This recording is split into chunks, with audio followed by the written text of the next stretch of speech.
तो क्या हाल है मित्रों। अरे अरे आपने हमें पहचाना नहीं, हम संस्कारी। अरे अरे वो पिछली चित्र मुर्दना में आए थे ना।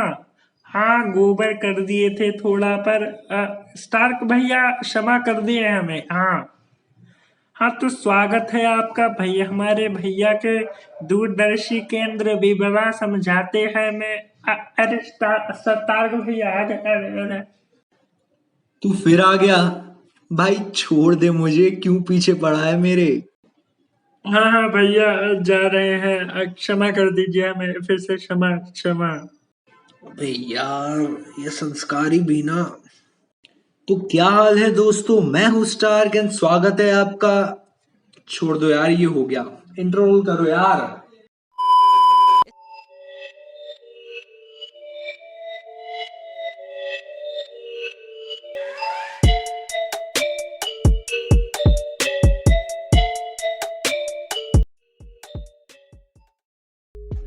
मैं एक एनिमे ओनली वॉचर हूँ, तो मेरा मैक्सिमम फोकस एनिमे पर ही रहता है। मांगा मैं कम ही रीड करता हूँ।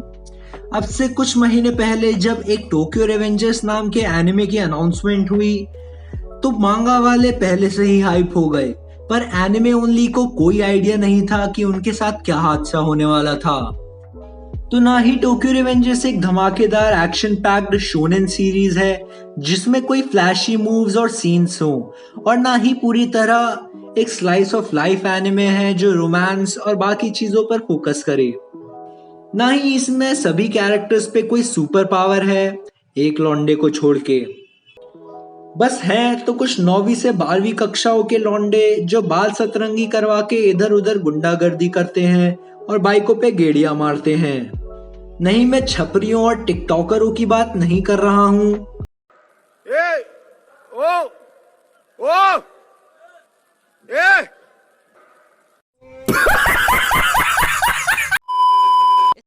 ये लौंडे टोक्यो मांजी गैंग के मेंबर्स हैं और अपने आप को डिलिक्वेंट्स बुलाते हैं। तो इसकी इतनी हाइप का क्या रीजन हो सकता है? जवाब है connectivity, suspense, emotions and last but not the least, इसके कैरेक्टर्स। तो इस सीरीज की कहानी रिवॉल्व करती है इसके प्रोटैगनिस्ट ताकेमिची हानागाकी के आसपास, जो बाकी यूजुअल प्रोटैगनिस्ट से काफी अलग है और थोड़ा यूनिक है। He is kind of loser and a cry baby जो अपनी रिलेशनशिप्स और लाइफ को कंट्रोल नहीं कर पाता है। And he realises this thing जब वो अपना हिनाटा, ये वाली नहीं, ये वाली की डेथ की न्यूज सुनता है। पर लाइफ उसे चीजें ठीक करने का एक मौका देती है by giving him a power of time travelling to protect her love and friends from a vicious gang called Tokyo Manji. अब ये पावर उसे कहां से मिलती है और इसके ओरिजिन के बारे में ज्यादा नहीं बताया गया, और ना ही सीरीज इस पे इतना फोकस करती है। बट ये पावर होने के बाद भी एंड सारी चीजें चेंज करने के बाद भी everyone in the future keeps dying. And उसकी इसी जर्नी पे ये एनिमे फोकस करता है कि कैसे after some repetitive tries he is finally able to save everyone. हाँ, कभी कभी इसकी स्टोरी थोड़ी थोड़ी फाइनल डेस्टिनेशन वाली वाइब्स भी देती है। इस एनिमे की हाइप का सबसे बड़ा रीजन है इसके characters and their depiction in their specific role. पास में आके ताकेमिची रियलाइजेस कि Toman was not an evil gang, but eventually कुछ रीजंस की वजह से the gang became evil and Takemichi is trying to stop that to happen, क्योंकि Toman और Tokyo Manji gang plays an important role in shaping the future in this series. And series revolve भी इसके members के आसपास ही करती है। Limelight में इसके लीडर्स सानो मांजिरो और माइकी एंड ryuji केन और ड्रैकेन हैं। बट हर आर्क में रिस्पेक्टिव कैरेक्टर्स को भी फ्रंट स्टेज मिलता है। Every character is well depicted and story progression में उनका काफी इंपॉर्टेंट रोल रहता है। And can we forget about the female fandom of this anime, जो इसके कैरेक्टर्स पे इतना पागल है जिसने इस एनिमे की हाइप को ऑलमोस्ट ट्वाइस कर दिया। एंड एक तरफ हम लोग हैं।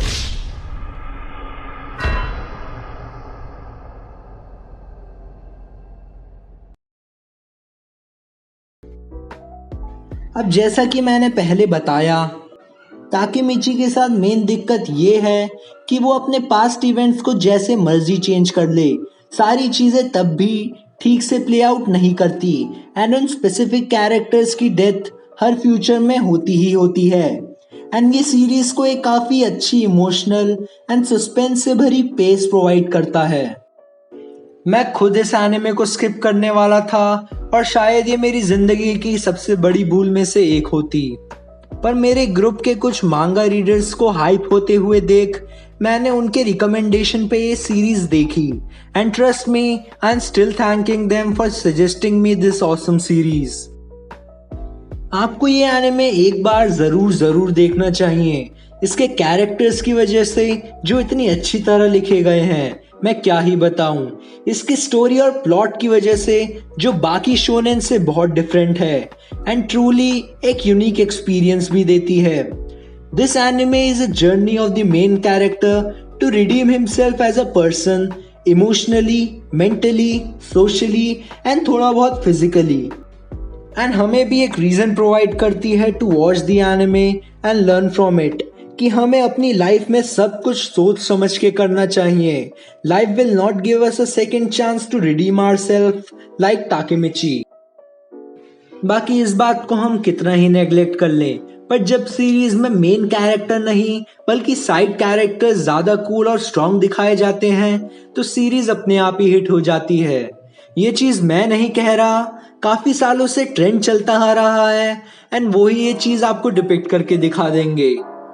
जैसे jujutsu Kaisen, Naruto, attack on the Titan and काफी सारे एनिमे ऐसे हैं जिसमें मेन कैरेक्टर्स से हटके साइड कैरेक्टर्स कुछ ज्यादा ही फैंडम को अट्रैक्ट करते हैं।